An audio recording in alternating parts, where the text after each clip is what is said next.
আরেকটা করে বলতে কোন আপনারা যারা যারা গরু কিনতে তাহলে চলে আসেন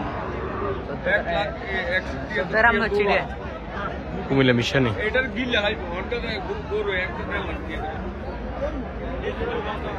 কুমিল্লা মিশনে চলে আসেন আপনারা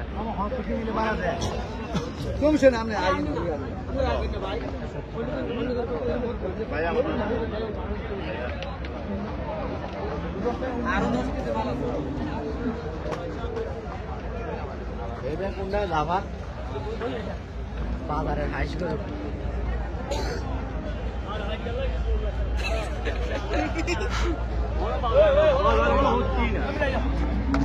ওই 3 বাজার